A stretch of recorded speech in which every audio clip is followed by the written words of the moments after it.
Another thing I want to address in parkour is, by all means, keep on watching our videos, subscribe to us, support us, but at the same time, get out there on your own and do your own thing, try your own thing. A lot of people, because really parkour, it kind of blew up on the internet. That's how it got so popular, on the internet. So everybody uploads videos to the internet, everybody watches videos, but then with that, you get people just copying other people. Exactly. Develop your own style, like be creative. Go out there anywhere and be creative. Like there's certain things that I'll do that's not really a parkour move. I'm just having fun and being creative, you know what I mean? Like don't focus on you gotta don't limit yourself. This move to this move to this move. Yeah. Just go out there and then whatever you feel, just express it, and that's exactly what parkour is. It's expression of your feelings. Don't limit yourself. Basically, what Nakai just said. Don't limit yourself. Don't not do something because it's not a move. Don't be like, oh, that's not a Kong. You have to do a Kong, a dash vault, a speed vault. That's parkour. Parkour is movement in general. I can jump, and that's parkour. I just did some parkour. Parkour is just expressing your movement. So like, just be creative and don't just copy people. I mean, it's good. That's how you learn. It's good to get on the internet, learn how to do moves, and stuff.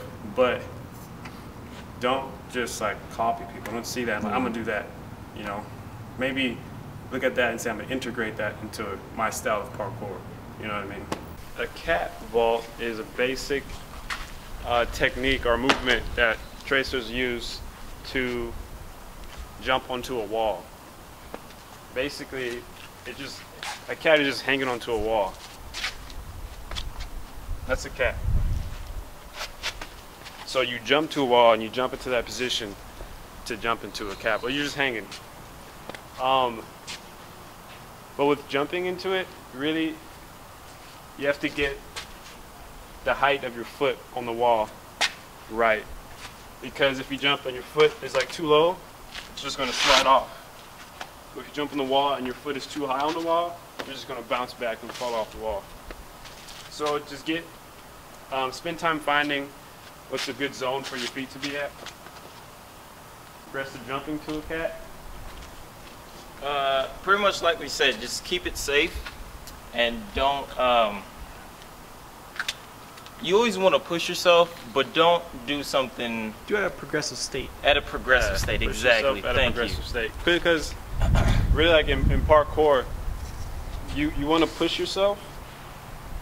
Pushing yourself in parkour isn't doing something you're not comfortable doing. It's you'll get those certain movements where in your mind you know you can do it, but you're just scared to do it, but you know you can do it. When you push through that fear, when you already know you can do it, that's pushing yourself. Push yourself isn't doing something you don't think you can do, and you're just going for it. That's when you get hurt. That is not so safe. when you're doing something and you're afraid, you don't think you can do it, don't do it. Don't do it. But if you know you can make this jump, you can do this move, but you're just afraid to do it, then push yourself to do it. You know you have the skills to do it, and it's just that fear that you have to overcome. So that's when you push yourself. Foot to jump off of is just the foot you're most comfortable with, and it doesn't mean like I'm dominant with my right foot. That doesn't mean every single movement I jump off my right foot. Some movements I jump off my left foot, other movements I jump off my right foot. It really depends on the movement, and that's what people need to understand. It depends on movement. But with a cat, I jump off my left foot and I jump onto the wall. When I'm like Konging, I jump off my right foot. So it really depends on the movement. So really spend some time in understanding how you work, and that's the first step. But to progress to get into a wall, really just first find your zone you're comfortable with on the wall, and then just like take like one step back and just one step jump into the wall, and then you can progress further and further to actually running at the wall and jumping on it from a further distance. And this area we found right here, we're really lucky to find this area. It's really good to start your cat progressions because you have this thing you can jump off of onto the wall, jumping off the ground. So if you can find something like this, once you reach that level to try it out, go ahead and do it. Figure that out. That's the biggest part with the cat, is just finding pretty much where to place your feet. And it's going to be a lot different for like body types and height and weight, and just so like we can't just tell you this is where you put your feet. It's all about who you are. Exactly, and that's another thing about parkour, is it's with every movement in parkour.